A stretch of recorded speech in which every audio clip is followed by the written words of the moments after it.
o gancho, como você iniciou me apresentando como neta de Odilon, já fazendo o papel do campista. Que faz parte da história da CDL. O Odilon acho que foi o presidente que mais teve tempo, porque ele e Marcelo Mérito são dois presidentes que contam a história da CDL praticamente, né, Graça? Graça está relatando. Veio de Murundum.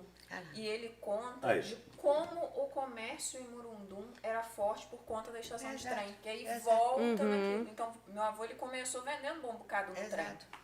Então, ele vem dessa e ele fala como que Murundum acabou. Porque tinha um comércio fortíssimo, tudo se chegava a Murundum, luz elétrica chegou a Murundum e hoje Murundum...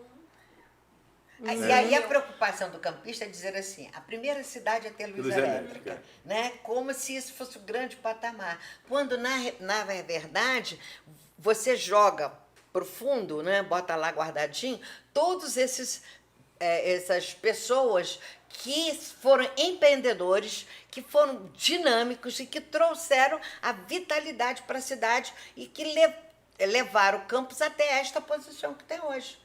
Quer dizer, isto não é lembrado, isto não é pensado, né? Enquanto que você poderia contar histórias dessas vivências, dessas reminiscências desse passado que foi grandioso. Eu concordo plenamente quando a gente fala sobre a luz elétrica, por exemplo, sobre um fato importante, né? A gente acaba endeusando isso, mas aí acaba apagando, né? Pessoas, pessoas que estão hoje escondidas nas lacunas da história, digamos assim, que a gente precisa dar visibilidade a partir de um trabalho de pesquisa, de investigação, mapeando esses locais comerciais e trazendo à tona para a nossa história. A gente não soube, o campista não soube se adequar ao período atual, entendeu? A gente não sabe, a gente passou por... O tempo passou e ele ficou. Traz uma ideia de progresso muito contraditória para a cidade, sabe? Como se coisas do passado não servissem mais, mas muito pelo contrário, né? Progresso não é só trazer novas tecnologias, é reaproveitar da melhor forma também o que a gente possui. E nisso estão os prédios históricos. E então a gente tem esses vestígios do passado no centro e que serve hoje por uma cidade turística.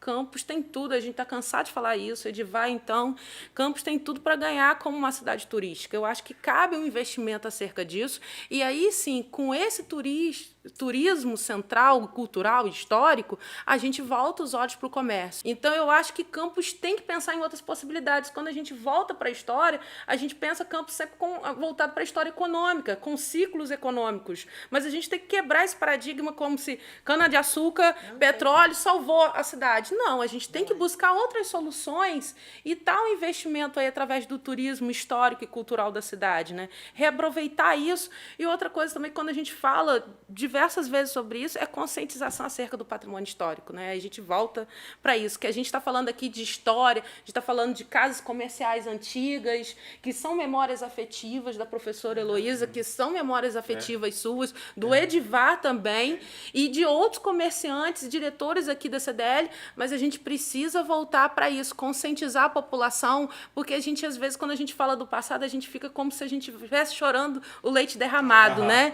E a gente precisa conscientizar essa população para a gente não perder mais nada e que essa memória afetiva, né, seja realmente a luz disso, né? Que a gente traga de novo isso. Grazi, essa conscientização em patrimônio histórico, ela se chama pertencimento. Se a pessoa não se sentir pertencente àquele núcleo urbano, ela não se conscientiza de que ela precisa preservar. É um trabalho de criação desse sentimento de pertencimento, que eu costumo dizer que é um trabalho de formiguinha. Sim. O museu faz esse trabalho, você, enquanto professora de arquitetura, faz esse trabalho, Edivar, a professora Heloísa, mas a gente precisa, talvez, algo que atinja realmente a grande população. Eu acho...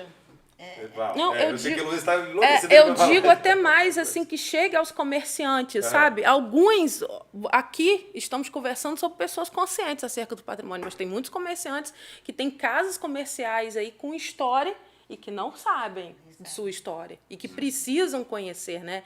E quando a professora Heloísa falou a questão, quando você falou de Murundu, um comércio local, a gente tem na historiografia uma presença fortíssima de comércios locais com polos realmente fundamentais.